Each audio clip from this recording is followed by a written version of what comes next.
Chapter 14. Part 3.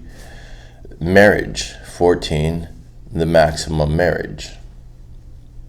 A poet was once married to a much younger wife until she died of cancer.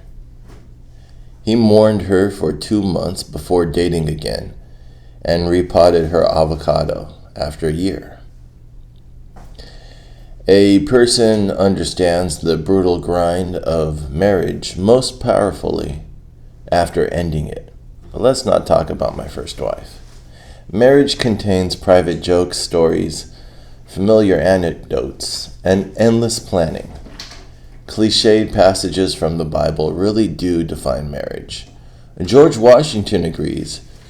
People who don't get married are living in black and white. My friend was willing to care for his wife the rest of her life, and she was even his own age.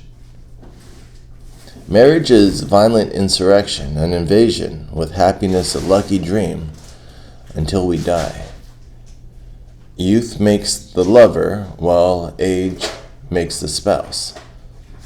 Old couples are single divided beings on the other shore of mortal trials.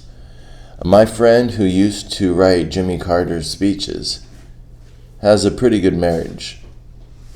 15% of marriages stay passionate because daughters were loved and boys are lonely. Sometimes it feels magical from the first time. Some couples fight but can't remember what they fight about. A marriage should last at least 10 years. Some people would try to scare you into not trusting your passion. In fact, a lot of books give that advice. This is for a couple reasons, but mainly divorce culture. And then there are companionate marriage that don't even fuck. Some women prefer this so they can have more time to hang out with their friends. And finally, this damned individualism. People these days are trying to increase their self-esteem by growing together. My conception of marriage is a Bible cliche, not support of autonomy. A Holocaust survivor once recognized the toxicity of American consumer culture. Marriage used to form disciplined, ordered careerists, but society's no longer on script. Married with children drags, making happiness through self-actualization impossible. Souls desire the pursuit of ideals that can only happen through scripted service. Joseph Campbell agrees that dignity only exists within surrender and dependence. Like Cortez conquering the Aztecs, one marches into love with total abandonment.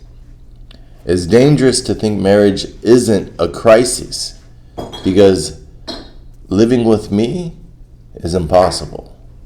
People are pretty much compelled to be less selfish through constant daily grinding. Marriage begins under illusions of perfection but reveals selfishness and flaws.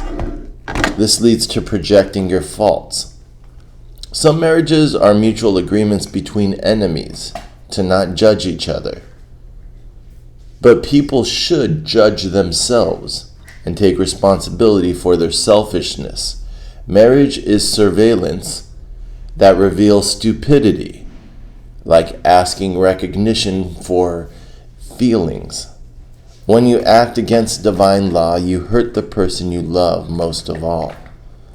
Love is hard because dependence is humiliating.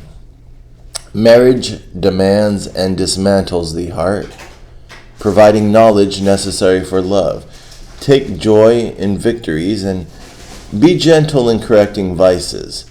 Fight under the banner of love, demanding and surrendering nearly everything. avoiding danger through commitment. Marriage is the recognition of society.